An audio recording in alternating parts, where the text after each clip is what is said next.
जैसे कि आप सभी जानते हैं, सच की हमेशा जीत होती है और हमारी एक छोटी सी प्रयास आप तक बड़ी खबर पहुंचाती है। तो स्वागत करते हैं आप सभी का STS न्यूज़ चैनल पर। आगे बढ़ने से पहले आप इस वीडियो को लाइक और चैनल को सब्सक्राइब जरूर कर ले और साथ में बेल आइकन भी प्रेस कर ले। चलिए बढ़ते हैं खबरों की।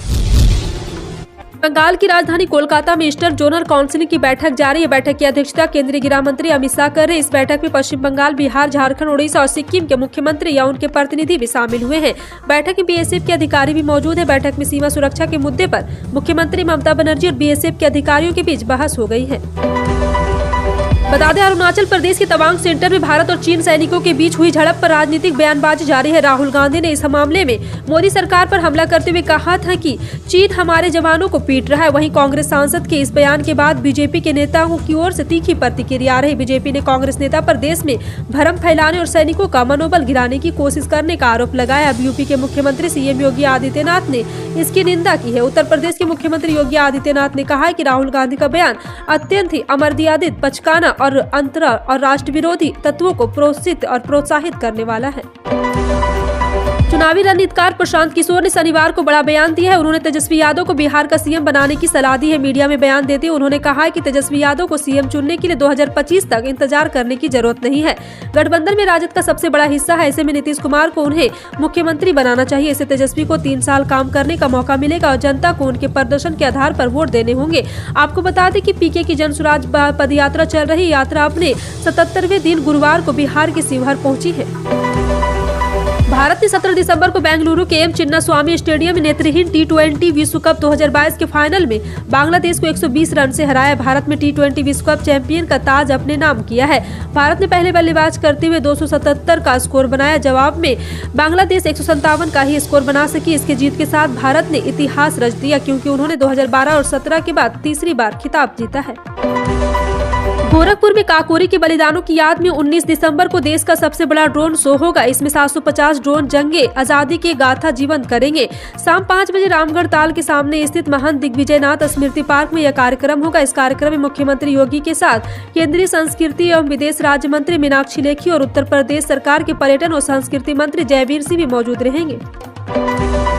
केंद्रीय अन्वेषण ब्यूरो ने मनी लॉन्ड्रिंग और भ्रष्टाचार के एक मामले में महाराष्ट्र के राष्ट्रवादी कांग्रेस पार्टी के नेता और पूर्व गृह मंत्री अनिल देशमुख को जमानत देने संबंधी बम्बई हाई कोर्ट के आदेश को सुप्रीम कोर्ट में चुनौती दी है।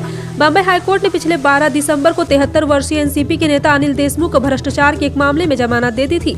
हालांकि यह आदेश 10 दिनों के बाद प्रभावी होगा, क्योंकि CBI ने हाई कोर्ट से सर्वोच्च अदालत में चुनौती देने के लिए मोहलत मांगी थी।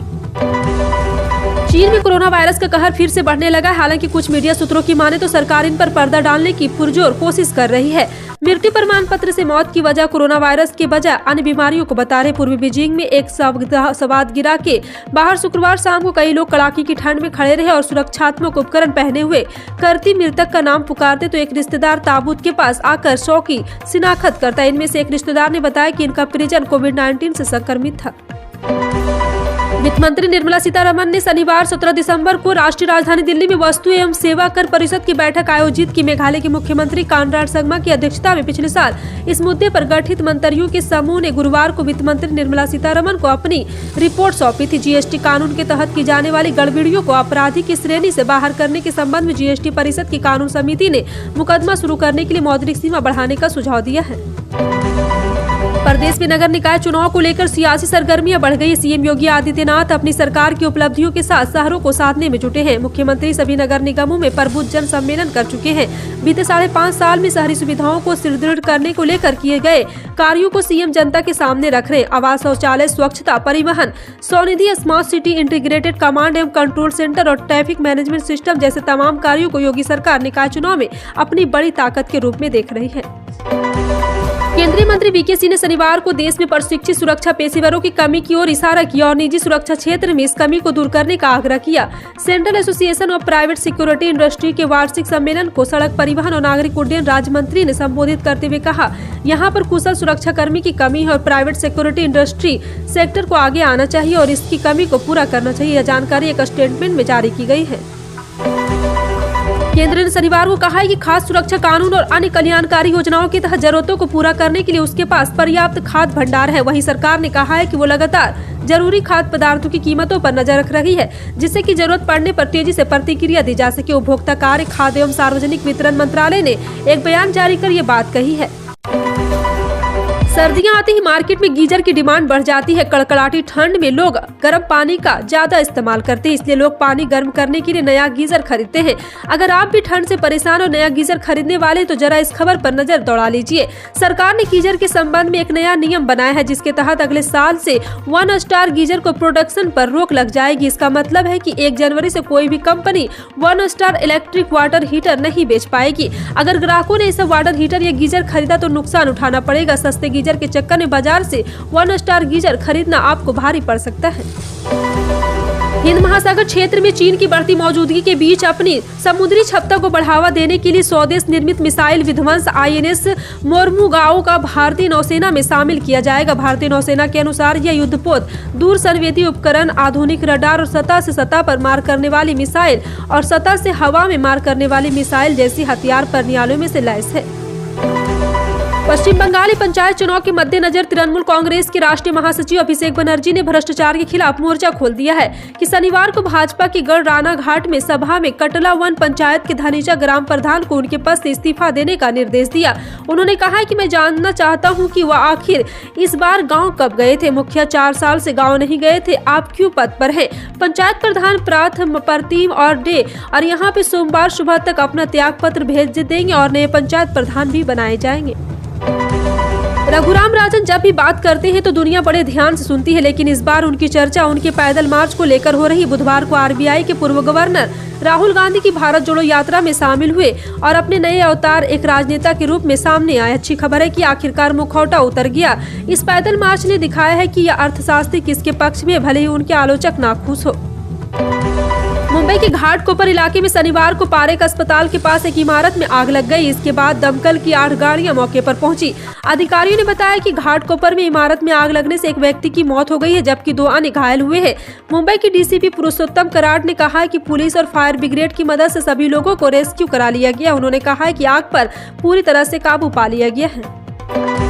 असम के हैलाकांडी जिले में अधिकारियों द्वारा कथित तौर पर संचालन बंद करने की घोषणा के बाद करीब 500 चाय बागान मजदूरों ने आंदोलन शुरू कर दिया है। पिछले दिनों तालाबंदी की घोषणा के बाद गुरुवार से चाय बागान के मजदूर हैलाकांडी शहर से करीब 20 किलोमीटर की दूरी पर गगला चोर्रा में उद्यान अधिकारियों के खिलाफ प्रदर्शन कर रहे हैं। स्थानीय प्रशासन के अधिकारियों के साथ साथ एक चाय संघ ने दोनों पक्षों के बीच मामले को सुलझाने के लिए कदम उठाए हैं। जन स्वराज पदयात्रा 77वें दिन शिवहर पहुंच गई है। शनिवार को पदयात्रा की शुरुआत पुरहानिया स्थित शिविर में सर्वधर्म प्रार्थना से हुई। उसके बाद प्रशांत किशोर ने मीडिया से बातचीत में मुख्यमंत्री नीतीश कुमार पर हमला बोला। उन्होंने कहा है कि नीतीश ने तेजस्वी के नेतृत्व में चुनाव लड़ने का ऐलान कर ये स्वीकार कर लिया है कि जदयू और उनके चेहरे पर चुनाव नहीं जीता जा सकता। उन्होंने कहा है कि लालू प्रसाद यादव और नीतीश कुमार के शासनकाल में बिहार का लगभग 25 लाख करोड़ रुपये दूसरे राज्यों में चला गया है। राष्ट्रपति द्रौपदी मुर्मू और प्रधानमंत्री नरेंद्र मोदी अगले महीने मध्य प्रदेश के इंदौर में होने वाले प्रवासी भारतीय दिवस सम्मेलन में शिरकत करेंगे। अगले महीने इंदौर में प्रवासी भारतीय दिवस सम्मेलन के साथ साथ राज्य के ग्लोबल इन्वेस्टर समिट की मेजबानी की तैयारियों की समीक्षा के लिए भोपाल में आयोजित एक बैठक के दौरान इस बारे में जानकारी दी गई। प्रवासी भारतीय दिवस सम्मेलन विदेश मंत्रालय का एक प्रमुख कार्यक्रम है, प्रवासी भारतीयों के साथ जुड़ने के लिए एक मंच प्रदान करता है। आज सोने चांदी के दाम में लगातार उतार चढ़ाव देखने को मिल रहा है। सोने चांदी के दाम में गिरावट दर्ज हुई है। देश में 22 कैरेट सोने का दाम में लगभग भाव 49,700 रुपए है और बीते दिन यह भाव 49,990 था, यानी कि आज सोना 290 रुपए सस्ता हुआ है। वहीं 24 कैरेट सोने की कीमत 54,220 रुपए प्रति 10 ग्राम है। बीते दिन से यह कीमत 54,530 रुपए थी, यानी आज 310 रुपए की कमी आई है। यूपी की राजधानी लखनऊ में 22 कैरेट सोना प्रति 10 ग्राम 49,850 रुपए है। बीते दिन यह भाव 50,140 था। राजधानी दिल्ली समेत देश के कई हिस्सों में अब तक कड़ाके की ठंड नहीं पड़ रही थी, लेकिन अब त्योहार तैयार हो जाएगी सर्दी का असली रंग देखने के लिए। पहाड़ों पर हो रही बर्फबारी के बाद दिल्ली समेत कई राज्यों का मौसम बदलने वाला है। उत्तर भारत में रविवार से शीतलहर का दौर शुरू हो सकता है। अगले हफ्ते की शुरुआत से दिल्ली, पंजाब, हरियाणा, राजस्थान, यूपी और बिहार में तापमान में गिरावट आएगी और कड़ाके की ठंड पड़ेगी। वहीं देश के दक्षिणी राज्य तमिलनाडु में अगले 4 दिन यानी कि 21 दिसंबर तक बारिश होने की संभावना है।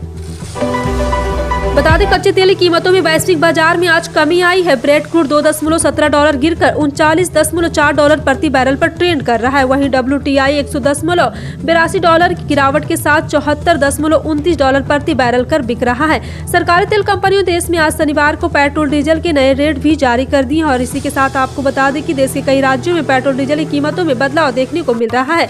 महाराष्ट्र में पेट्रोल की कीमत 96 रुपये बढ़कर 107.17 रुपये प्रति लीटर और डीजल 93 रुपये महंगा होकर 93.66 रुपये पर पहुंच गया है। आपका इन सभी खबरों पर क्या कहना है कमेंट सेक्शन में टाइप करके जरूर बताएं। इसी तरह की पल पल की अपडेट जानने के लिए जुड़े रहें आप अपने NTS न्यूज चैनल से। मिलते हैं अगली बड़ी खबर में, तब तक के लिए जय हिंद।